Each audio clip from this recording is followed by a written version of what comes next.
Ayun na nga guys, yun yung araw-araw kong routine dito sa Kuwait. Ganito, tupi-tupi. Katapos, ayun na nga, tupi-tupi lang. Ganito yung hanap buhay ko dito sa Kuwait. Minsan nakakapagod guys kasi alam mo naman yung OFW, yung pahinga namin, ilang oras lang. Yung tulog namin, ilang oras lang din. Minsan nga talagang nakakapagod na. Pero laban pa rin para sa pamilya. Ganun lang araw-araw ko yung ginagawa pa. Ulit-ulit na lang. Minsan nakakasawa na rin. Pero lumalaban pa rin yung bread. Lumalaban pa rin yung princess ng bayan sa Pilipinas.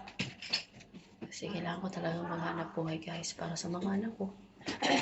Ganun lang. Linis-linis. Tupi-tupi naman. Busy-busy araw-araw. Ganun yung ginagawa ko araw-araw guys.